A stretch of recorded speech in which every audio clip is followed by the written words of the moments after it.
I'm Robert Turvey with Connecting Your Customers, and I'm an LGBTQ boss.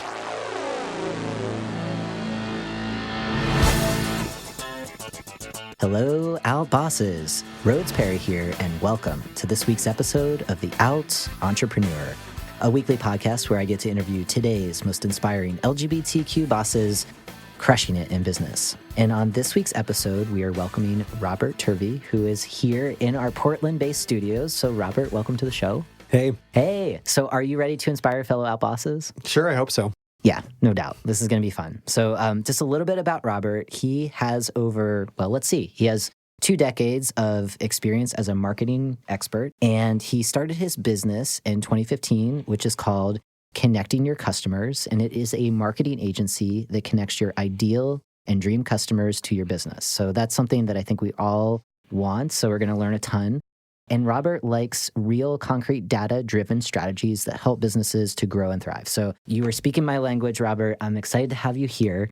Why don't you just kind of kick off the interview and tell us a little bit more about your marketing business and what sets it apart from others?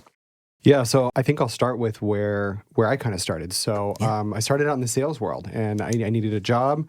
I was in high school, and one of the first things I learned was some people just want to talk. They need someone to show up and listen. And I learned not to judge a customer, not to judge someone based on what I think of who they are or what their needs are. Also, honesty really worked well for me in a lot of my first jobs.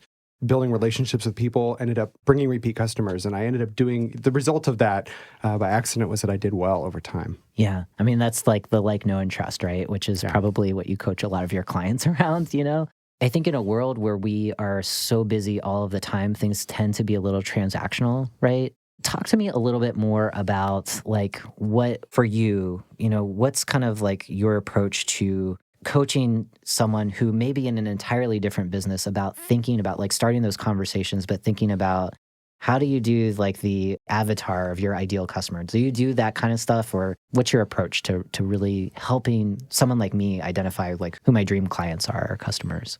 I think the start is to talk to someone about their story, right? The long form seems to be missing a lot. We talked about this in the past.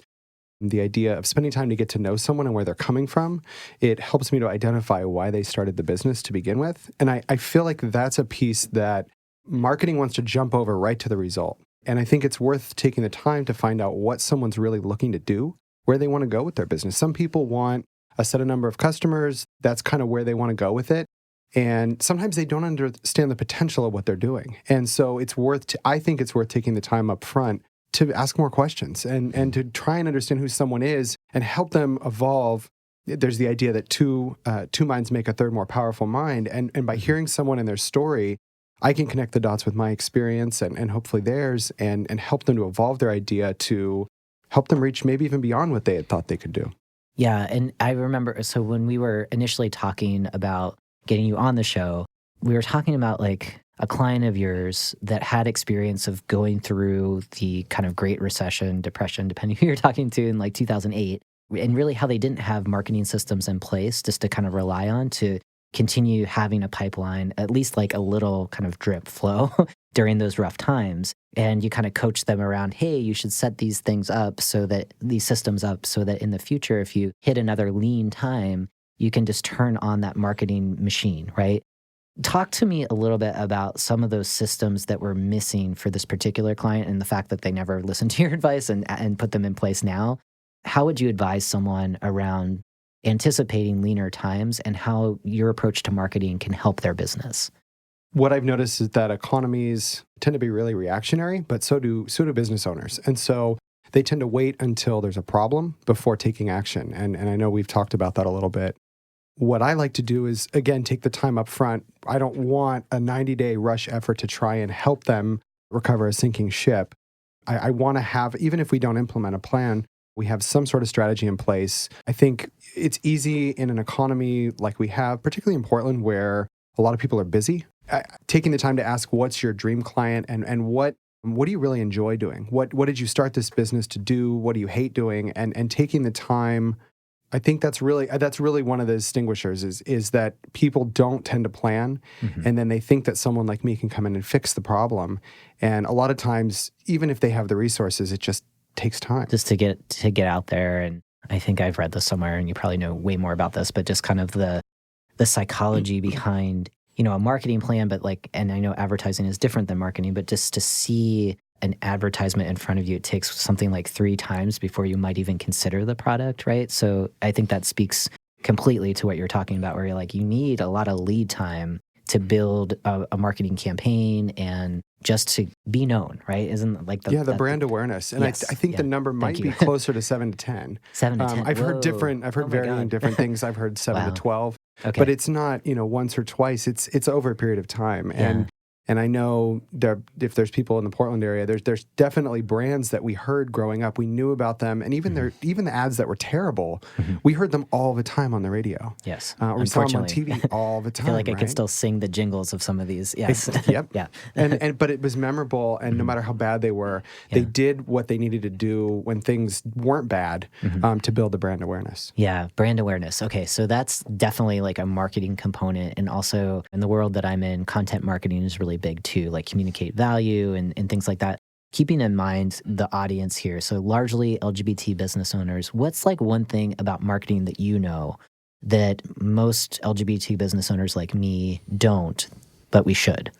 That's a great question. I got a lot more of them, so that's all good. Yeah, I'm usually right on. We're usually ready to go. I think one of the biggest is we get really clear on who we think we want to attract or who's out there. We have an idea of what people are looking for, and as a business owner, it's easy to get stuck in that idea of what people are looking for or how they make a decision. And a lot of times it takes someone outside of the organization, even when you're talking about just the things that business owners call things. That seems really strange to say that way, but the way that people look at the products that they carry or sell and how the consumer looks at that. I'm not sure if that makes sense the way I'm explaining it. Yeah, so talk to me a little bit more, because I think I get it. So like things that business owners think that they have that's something worth purchasing or like opting into, and like their view of it, which is probably like loaded with emotional attachment, probably of like, this is my baby. I'm just thinking of like the book that I wrote or something like that, right? Of like, this is a thing, everyone wants it. But then like, you're helping kind of put a mirror to, and this is how your potential customers see this, right? So definitely. So a lot of times people have more than one thing that they do. So I've produced artwork in the past. And what I noticed was there was the bread and butter work. There's the stuff that it pays the bills.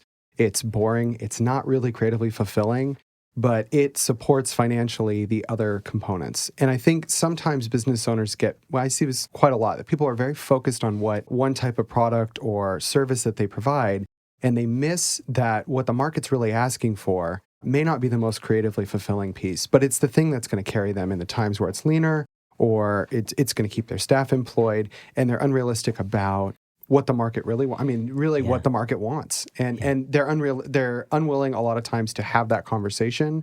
And someone like me may say, hey, you may love making this custom $20,000 item, but what really sells is these $2,000 items, and they sell 10 times as frequently.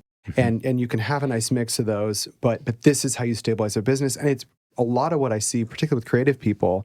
It's why a lot of creative people can't make their business succeed, is because they're unwilling to sort of sacrifice some of the creative piece to be a little bit more business minded. Yes. A couple of things in what you just said, which was all super brilliant. One, really getting curious about what your customers really need. Like, what is that problem that they have that you have the skills to solve? Rather than like being like having that like ego attachment to like, I know what the problem is and I have the solution. It's like, if you're not asking in that market research, right, that kind of like initial component, you may be off on a completely different direction. Or like you said, you could be really attached to one particular thing that you do that does, people are buying it, right, but maybe not as frequently. And how are you diversifying your revenue streams? Like, what are the other skills or products that you may have done in the past or you could do that might even be a little bit easier, but aren't, like you said, as creatively fulfilling. But that's part of like just being nimble and pivoting, like when you can, and having more than one offering is usually a good way to go. But I do know like some people are really set on kind of finish one course until successful, right?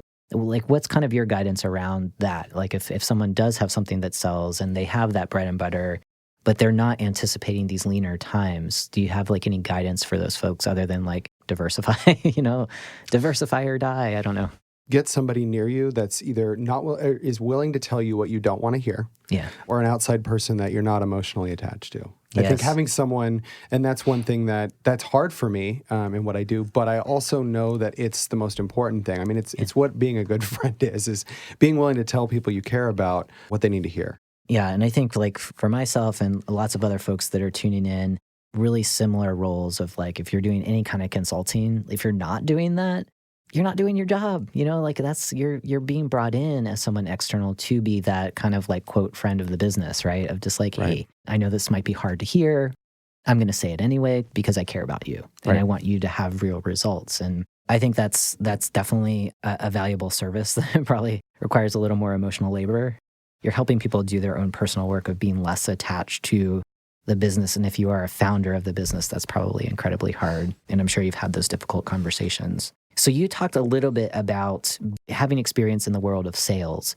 I'm curious about your business's origin story. Like, how did you go from working for someone else in sales to, I'm going to start my own thing and this is why? Like, what's that origin story for you? I got my first job when I was 12. That was in my family. That's what you do. You work hard, and if you want what you say you want, you make it happen. Mm-hmm. And I worked through high school. I think someone should have told me at 16, hey, you should learn a trade. Don't finish high school. It's not for you. You should go experience the world. That's really who you are. You're not a great employee. You like to ask questions, and in situations most people don't want questions asked. Your boss just wants you to do the job. Mm-hmm. So I got my first job. I think I paid $3 an hour. Pretty terrible job, but I learned and I worked hard. And then I got into sales and I did retail sales. It was pretty terrible. Packed my suit to school at high school, and I would leave school at about 12:30 and take the bus actually to Washington Square, which is a mall here in Oregon. And I worked retail. And I worked till 8 or 9 at night, and then I'd go home and do the same thing. And I think that while it was definitely different than a lot of the people that I grew up around, most of them didn't work or need to work. I feel like that really set me up for success. And so I went through all kinds of different manual labor jobs. I've worked in kitchens, done construction, staging, where you're building stages for shows, and it's pretty hard work. Yeah. And I got to a point where I always loved sharing things with other people that I believed in. When I knew that something was quality, I could share the heck out of it. If I didn't believe in it, I couldn't do it. I worked in an arena where I essentially got injured, couldn't do the work that I loved, which was in kitchens, and had to find something different. This happened after 5 other businesses that didn't succeed. And so this was sort of business 6. That was just my experience, and we tried it, and it started out very different. It started out essentially trying to add value to businesses. And if what we did for them paid, then they paid us. And if it didn't, then they didn't owe me anything. And so it was a very value-based start. And we realized we were fairly good at it. And we had a lot of things that we did differently. And we had to learn them. But through all that harder work that I'd had in my earlier years, I learned what it was like to interface with people. And I never could see how that would build into anything real other than another retail job. So here we are today. Yeah. And is that your model now? Is it value-based? Yeah. Wow. And it works. Tell us a little bit more about like that model. Yeah. Part of taking the time in the beginning is we can set a really good roadmap. And so we will set milestones. A lot of it is definitive. So we'll have a start project. And a lot of times it starts with a website. People need to be really clear on who they are. We clarify their brand and we put together the visual product to convert people once they get there. And I love it. And I think my best example, we have a client that we've had for a couple of years now, I think 3.5 years. And she gave us a risk. She took the risk with us when we were new. Yeah. And we thought we could really help her. Yeah. And we took her 3rd-generation family business, never really done a whole lot of marketing. They'd picked up the scraps from one of 4 billion-dollar companies that are international companies. They just kind of picked up the pieces. They'd clean up the messes.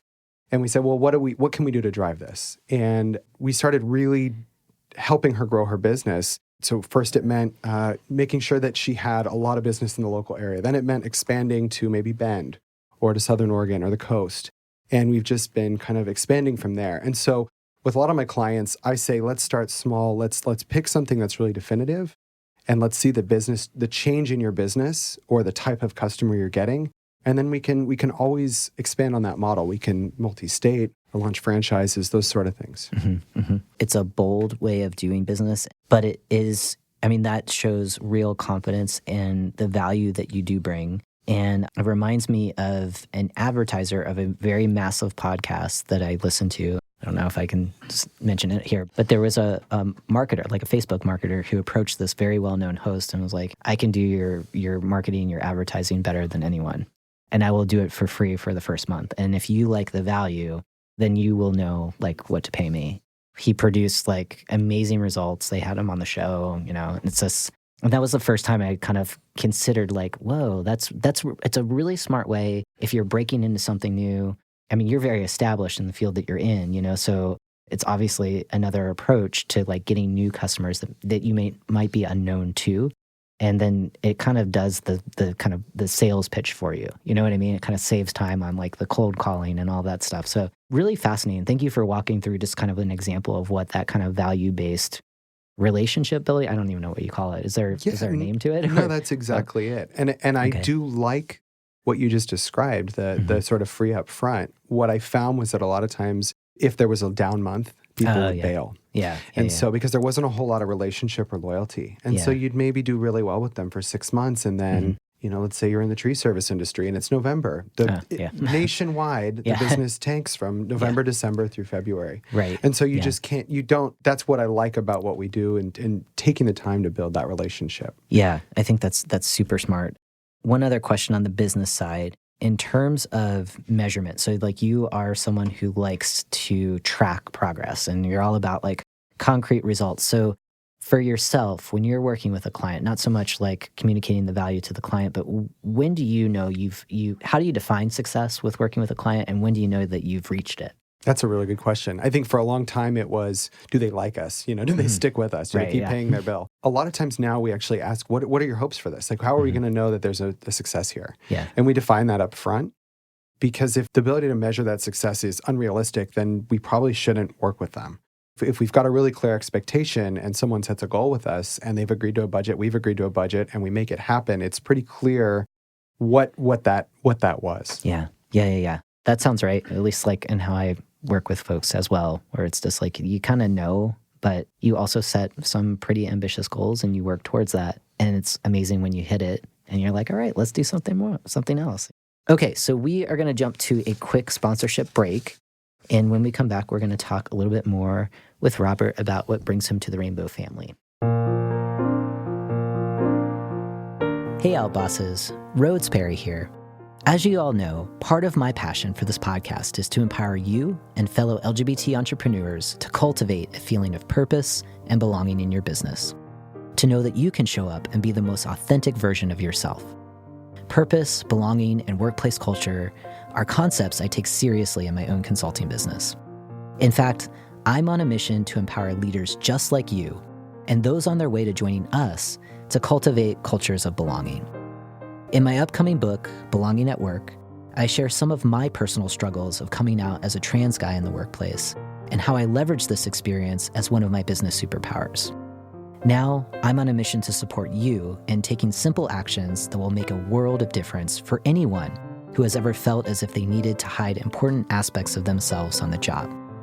When you commit to purchasing a special, limited edition copy of the book, a portion of your purchase will support expanding workplace opportunities for fellow transgender and non-binary people.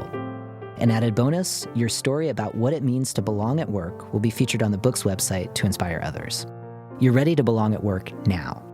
To learn more, visit Rhodes on Amazon.com or text 444-999 and type the word belong. Again, that's Rhodes on Amazon.com or text 444-999 and type belong. Okay, all right. So Robert, we are jumping back into the interview. I want to talk a little bit about what brings you to the Rainbow family in the context of the workplace. And my first question for you is, you have had many, many jobs working for other people. And I'm wondering if there was ever a time where it was difficult for you to bring your whole self to work, maybe talk about who you're dating, going to Pride, whatever the thing is, like you felt like you had to censor some aspect of what brings you to the Rainbow family. So if you can think of an example and share it with us and how you were able to maybe work around it, I know that will give a lot of our listeners confidence, because there's many folks that still trying to negotiate how out can I be as a business owner? Can I even do that where I live? Or if working for someone else, is it even safe for me to come out, or should I? So does something come to mind in terms of an example? Sure. Yeah. So definitely been in arenas where there can be a lot of homophobia. There can be a lot of just, inappropriate conversation all around. And particularly kitchens, construction, those types of jobs, those environments just aren't always what you'd like them to be. And so you find that, or I found that many times in those places I had to work, I felt there was a perception I had to work harder than everyone else to prove that I was masculine enough, manly enough, however you want to term it, that I was acceptable there, that I'd earned my spot. So when we got into business, we've never been hidden about who we are. I think one of the challenges has been, and we've talked about this a little bit, is showing up and being seen as a professional first. I'm not, if someone asks me, I'm happy to tell them I'm gay, but I don't want that to be what I'm known for. I want to be known for being the consummate professional who's always on time, who's honest, kind, upfront, loyal, and acts in integrity in all my behavior. And so when I show up, a lot of times we work with a lot of contractors now as a business owner. That's a lot of different or industrial firms. And that means we don't always deal with people who have had exposure to different types of people. And so my commitment has been to just show up and be my best self and to treat them the best I possibly can, in the hopes that maybe, the next time someone's being called a name, or there's some sexist behavior or some transphobic behavior, maybe it at least gives them pause to either say something or not join in at least. Yeah. And it's amazing how wonderful most people really are. Yeah. And I think that I've found that people are, if you're a hard worker and you show up on time, it's amazing that most people just don't care about anything else. If you're a good person and you work hard and show up on time, that really for most people seems to be enough. And I think trusting that you're going to be in an environment and you can walk if you need to. Yeah. Well, 90% of success is just showing up, right? So I'm curious, I really resonate with building one-on-one relationships and having someone just get to know you as Robert and see your whole self. And I'm curious, with some of the clients that you worked with who you may have had a perception, whether it's true or not, that they may not be as accepting. If you led with, "Hey, I'm Robert, I'm an out boss, work with me." Have you personally seen a transformation by getting to know people? Can you talk a little bit more about that? Just maybe one example? Yeah, so I want to start by saying I'm almost always wrong. So that's first. I prejudge people, and it's wrong, and I'm wrong. But let me think about a good example. We have a client, and I thought that if they knew who I was, there'd be a whole bunch of issues that came with that. And we've actually gotten to a point with them over the last 3 years where they've invited us on a couple cruises to go on trips they've offered to pay for, which is very generous. And we've had meals with them. We've spent time with them over the years. That's actually a pretty common thing where I've thought someone was a certain way and they're inviting us to their gun range on their farm. And it's incredible how often I think that I'm open to who people are and I prejudge, and I'm wrong. Yeah.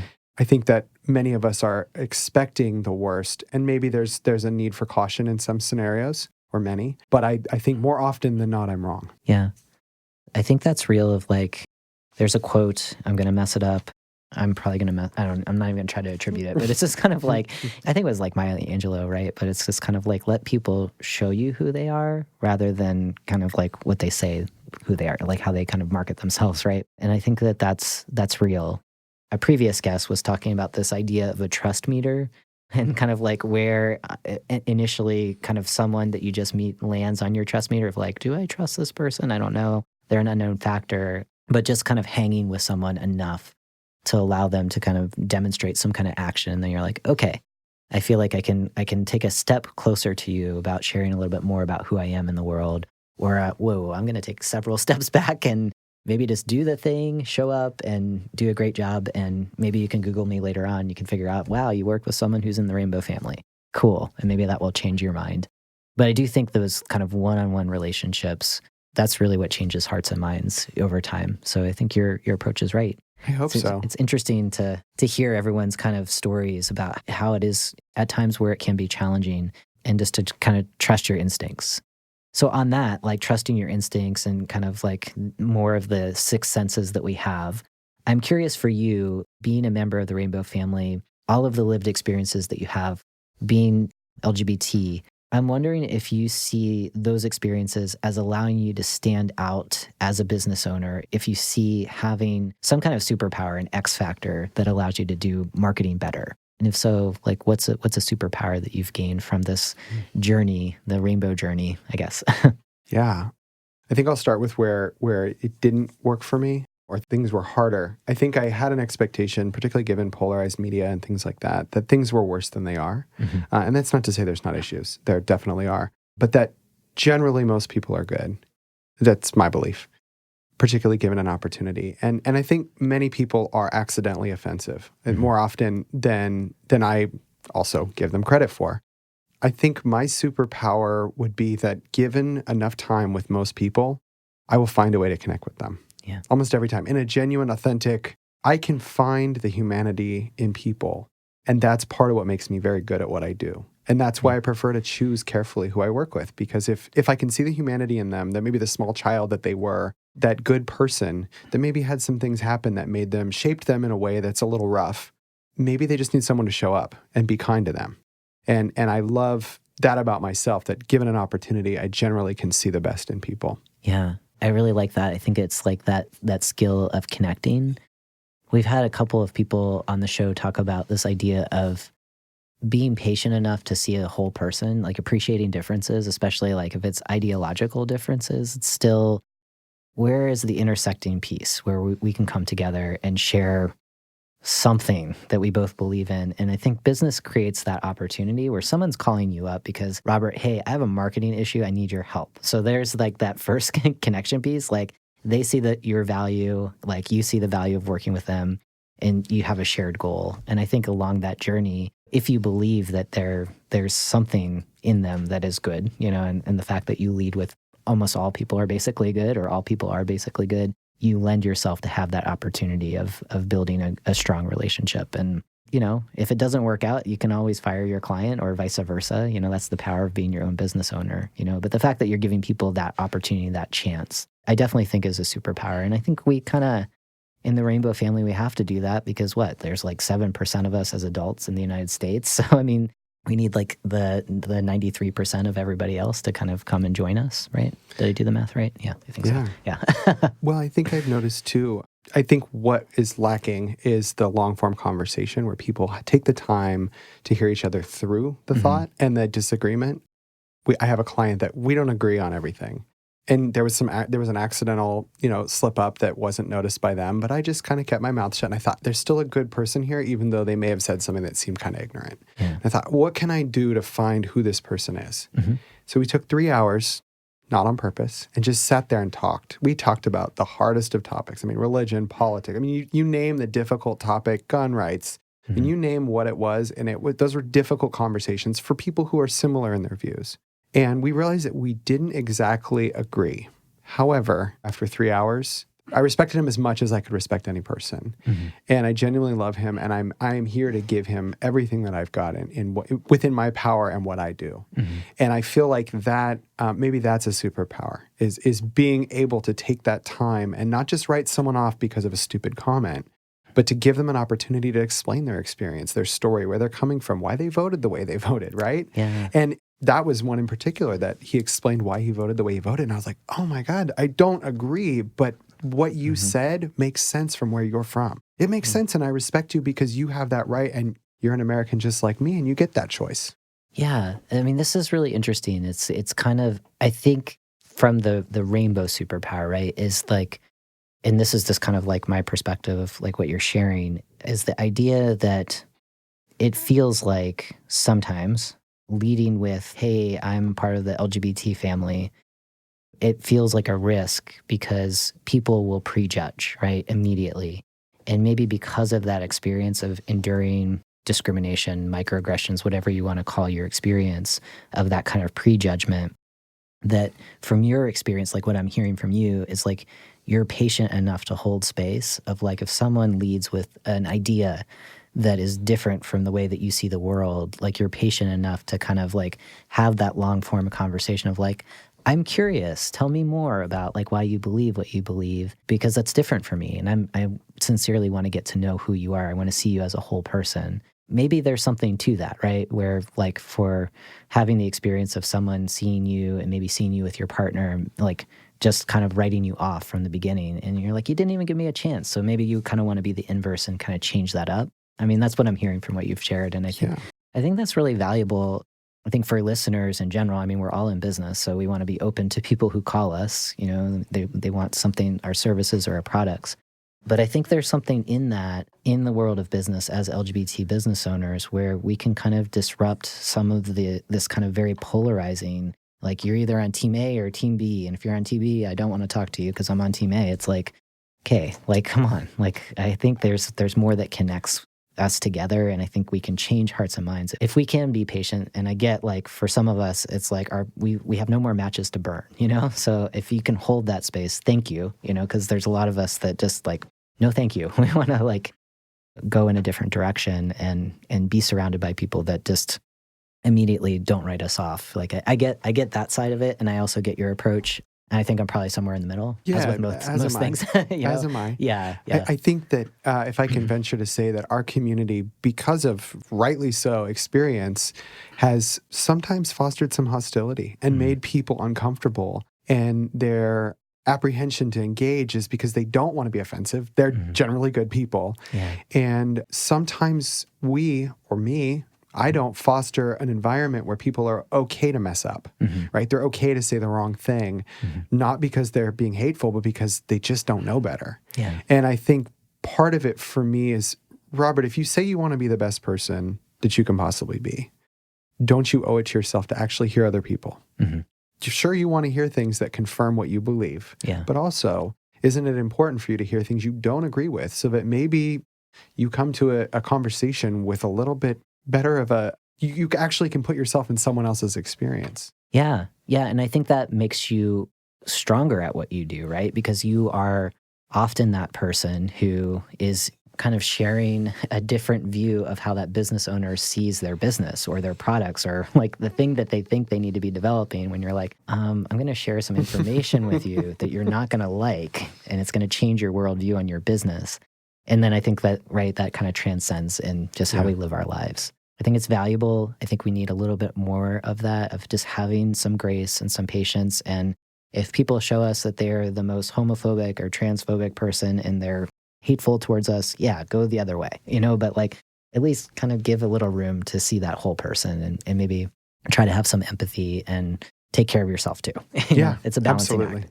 It's a balancing act. Okay, so can you share with us, you know, kind of considering some of the blessings, you know, some of our superpowers, and then some of the bigger challenges of being more authentic in our work?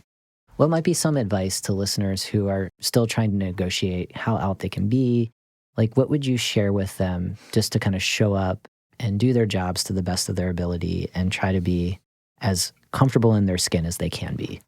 I think you said it before, and I kind of touched on it, which is generally if one is on time and they show up, you know, reasonably professionally, whatever that looks like for the job, and do more listening than talking. Most people are more interested in themselves than being angry or mean or rude. They really, people are pretty self-involved. So I think what I found works really, really well, even with people who are kind of on the fence of whether they're pro-LGBTQ or whatever their, you know, gay marriage, all the different things. I simply feel like the best thing is just to get really good at asking questions and to have some questions that you ask all the time. Anybody you meet, you just ask them and you actually listen to the answer. I found that it really doesn't matter the person. People like to talk about themselves. Yeah. You can't really go wrong if you're asking people questions unless they're really just not wanting to engage in a conversation. But that's more or less a rare thing in my experience. Yeah, I think that's great advice. I don't think we've ever had that advice for this particular question. I think like getting curious about other people. You know, I do a lot of work around inclusive leadership, and the trait of curiosity is really, really important. So yeah, like I think like get to know people that surround you in your work and let them show you a little bit about who they are. And then depending where you're at in your trust meter, you know, you might like kind of lower your veil down a little bit to share a little bit about who you are, you know, and context is everything. So you're going to know, you're going to know the best out of everyone. So trust your intuition. So a question about culture. So we've kind of been dancing around culture and other workplaces that you've been in. For your own business, What are you trying to do? Like, are you thinking about the type of culture that you want to create and communicate? Because we were talking about brands of businesses. So, like, if you were to describe the brand of your business culture, like, what would it be? Like, what do you want to be known for? And as you continue to grow and build your business, like, whether you're working with clients or hiring staff, like, how do you want to communicate that culture to those folks? Yeah, I think about this all the time. I think there's a lot of examples of well-intentioned companies that get too large, or large as they get in relation to they get how they get, and stuff starts to fall by the wayside. I think one of the things that makes me a terrible employee is that I am always thinking. I'm always thinking about how to improve a process. I'm obsessively thinking about data and how to make things efficient, or just feel more functional, or feel better, or more enjoyable, or simpler, however the task is. And I think hiring's a really tricky one because most of the people that we've hired don't want to come to an office. They want to work remotely. They want to feel like we've interviewed a couple people lately, and what they've said is, I would take a pay cut to feel like I'm actually part of something and that I have value. They're not just giving me lip service to what I say, but they're actually hearing what I'm saying and maybe even 1 in 10 times implementing it in some small way. People want to participate and have a sense that their work is meaningful. And that's not new information. That's in pretty much every news article that talks about work environment. But for some reason, I feel like it's a really hard thing to capture, especially as you grow, because you do have to look at the numbers, and the money is how it allows you to, employ more people. And I think it's a challenging thing to maintain that as you kind of hit a certain number or level. Yeah. And I think that also, what you're talking about, thinking about your culture and being intentional and not having important touch points, like a higher touch, I guess, like fall to the wayside as you grow. And one of the things that I think about in my own business as it's growing is, what is it growing towards? Like, when is it big enough? Or, like, do you have to get to that point where things start to, the quality of people feeling like they have some meaning or they're heard or it's a collaborative process? Like, when does it get sacrificed? I mean, that's the, in the work that I do, I study that stuff all the time, but I'm just curious for you, like, what is your ambition with your business? Like, it sounds like you want to grow it, but is there a place where, have you thought about that point where, oh my gosh, this is going to get out of hand, or like the intentional culture that I want, like, I don't know if I can manage that when it gets to this point, or is it just hard to see at this point where you're at? I think for a long time I complained about millennials, which I am technically, and younger people who seem less driven. And then I thought, well, wait a minute, there's a lot of really good people, and painting a broad brush over an entire generation or two is ridiculous. And so I said, okay, well, what if I start to try and seek out the best out there that need an opportunity? Maybe someone who's 19 that's got an aptitude for writing and wants to learn how to write more efficiently. They've got a pretty decent command of the English language, but I can teach them a skill set. If they stick with me, great. If they don't, they don't. But maybe I put them in the workforce more well-equipped or they're more marketable in their own way. As far as size, I have no answer for you. I think for me, what I've noticed is, and I'd love to get your input on this, part of me speculates that if a company is allowed to grow organically and slowly at the way that it naturally would without a major capital investment from outside, my wonder is if it would be able to maintain that integrity long term, and that by getting large amounts of capital, that's part of what screws things up. You get an injection of capital from an outside person who wasn't there in the beginning, doesn't know what the vision for the company was, or even the integrity that was initially sought. I see that's where things kind of get screwy, because what I've found is that if you take good care of your people, right, it's no surprise they stay, but your customers are happy because they're the same person they're working with. And I just had this experience about a month ago where I had a rep with a big company. He was amazing. He did a great job. I brought him new work he was getting, commission because of referral from me. And he did a terrible job. And they promoted him to another department or let him go. I don't know what happened. But I'm at a point where I'm going to already leave. Like, I'm thinking about switching my business. And so I think maybe that's where the issue is that you get people that come in with money, and it's really attractive to a business owner because you've struggled long enough, right? There's some injection of capital. You can actually make a real living for once, and you sacrifice that. But the sacrifice is also to your customer, it's to your staff, to your company, and the company suffers as a whole.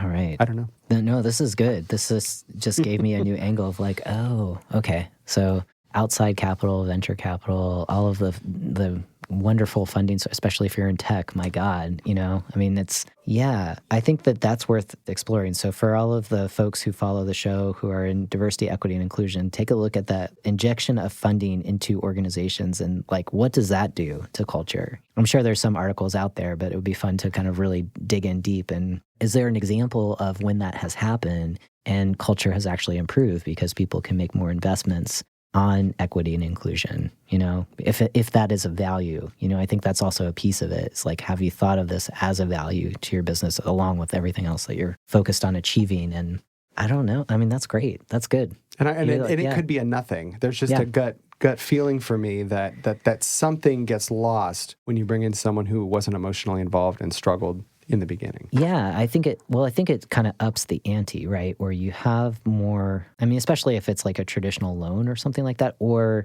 someone buys like equity in your business, right? And they weren't there for the initial like ideation creation of like, this is what we're working towards. This is how we're disrupting the world, right? They're like, yeah, okay, I'm going to give you some money. I'm going to own a portion of your business. And I expect to see profits like every quarter, right? And I think that outside pressure, where if that's the only metric that shows success, and that's 9 times out of 10, that's why someone's investing in your business, that changes things pretty significantly, right? So, sure. Okay, so you've given me some homework to to look into. That's cool.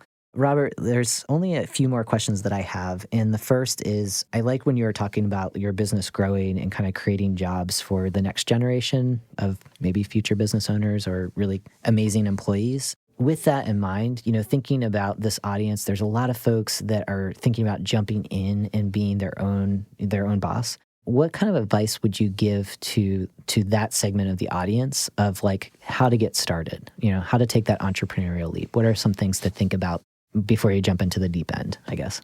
I think one of the skills that I see lacking in people who want the title of entrepreneurship is tenacity. That willingness to stick through it when it's hard. And we've seen this with people we've hired where they stick with it just before they close a bunch of new clients, and then they bow out and we close all the work. They don't get any commission because they're gone. Mm-hmm. I think that would be knowing that they're going to stick through it and then figuring out, again, having people around you that can go, hey, it might be time to, not family who are scared for you or friends who are scared that you're going to fail, right? Mm-hmm. Because they're there. Oh, yeah. But finding someone who's maybe smarter than you or maybe more experienced than you to say, hey, I think it's time to cut your losses. Or maybe you set a goal with that person to say, hey, someone like me, I enjoy watching businesses succeed and start. That's one of the things for me that is so rewarding is not so much the money, but the watching other people get what they want out of life, the consequences that I get where I want to go too. But I would say for me, that's the big one is don't quit before it happens. Mm-hmm. Yeah. And I think that you're right. Tenacity, grit, perseverance, all of those things, like it's having the ability to just kind of work hard. And I think it's the kind of the root of all of that is having faith in your vision and doing whatever it takes if you really believe in it. And if you don't believe in it, you haven't found the right thing yet, right? And that's okay. I mean, that's part of the course correcting that you have to go on. But I think that that's really, really valuable advice. I have a second one for you. Oh, yeah, too. Go for it. Yes. So another one that piggybacks on that is find that person you can connect with through a chamber, through whatever that organization is, through networking, however you want to find people, meet up, because it's going to be lonely. Yes. Your friends, your family, even your spouse probably will put down your idea. Because they're going to say it's stupid, you shouldn't do that, you can't do that, I've heard it. Yeah. And they don't want to see you fail. It's not because they hate you, it's because they love you and they don't want to see you hurt. Or they're also not willing to walk through the fear themselves. And so I think that's one of those other pieces that unless you've been on this walk, you don't know how lonely it can be. So find other people because you're going to need a power up sometimes and they're going to need you. Yeah, I think that's really, really solid advice. You're the average of the 5 people you spend the most time with. And I think Absolutely. Like in business, like suspend all of your family and your loved ones and everyone who's worried about like whatever they worry about with you. But like on the business journey, find people that are on that path with you who are kind of like maybe even a little bit further ahead. It was one of the reasons why I started the show is like, I want to talk with people at all different stages of business to kind of learn from people who've done it for a long time, hear from younger people who are just getting started and figure out like what's working, that's what lights me up, So kind of like find your community of fellow business owners and people who genuinely have your best interest. So when you have a success, they're going to celebrate it with you. And when you're in that trough period where like, oh my gosh, what did I get myself into? You have people that remind you like you have to have some lows to really experience the highs. I think that's really, really good advice. The contrast is so valuable. And I think also those people that are going to really be happy for you are limited. Yeah. And that's okay. Yeah. That's one thing that I had to kind of accept is it's okay to have people in my life that are not going to be, they're not going to be happy. Not everybody. Right. And you said like with the chambers, like the LGBT Chamber of Commerces that are around every major city, we're really lucky in the United States. If that's where you live, tuning into the show, also online communities like Start Out or like you said, Meetup alone. I mean, if you don't have something in your community and you want it, hang a shingle, create it, I mean, who knows? That could be your business, I think that's really, really valuable, that kind of mentorship and people to hold you accountable too, that really smart. And also the other piece of that is like the masterminds.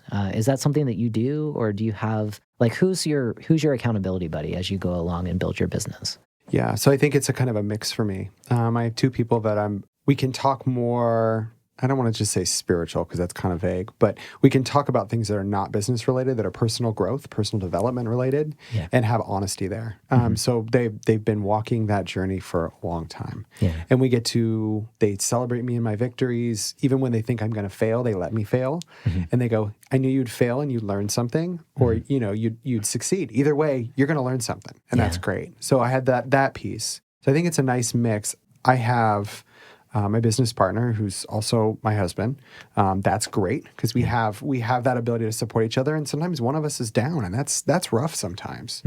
And then I also have a couple of fellow business owners that I'm lucky enough to have as friends who've walked that journey and built, worked full time at Rite Aid while they build their business, nights and weekends, and they're just scrappy and they've put in the hard time and they're reaping the rewards of that. So I think it's a mix of things. And I think also not putting that on one person because most people are going to fail you at some point just because we're human. Yes. And so having, two or three people that you really know you can call and they will hear you. And then they'll say, you know what, you're just fine. You're going to get up and you're going to try again and it's going to be okay. And I know you're hurting and it's real, but you're going to get back up. Yes.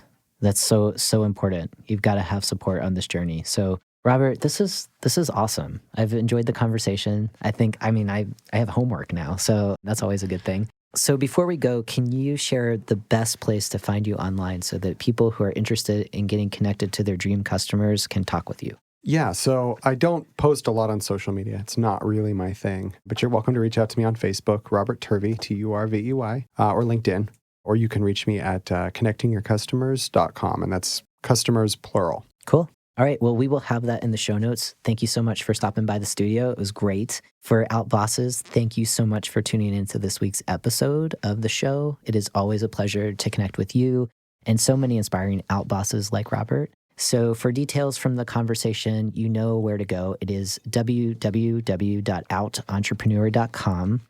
If you want to make it easier for yourself, you can text OUTBOSS, all one word, to 444-999, and we will connect you with the show. And as a next step, consider subscribing to the podcast. Consider leaving a review of the show. I would love to know your thoughts. If there's a question out there that you want me to ask any of my guests, I'm very, very happy to do that. If you have ideas of amazing outbosses to have on the show, even better. I would love your feedback. So please consider doing that. iTunes is probably the best place to do it, but you can do it anywhere you consume the podcast. And with parting words, I encourage you to keep being your most authentic selves 100% of the time. And I'll talk with you next week.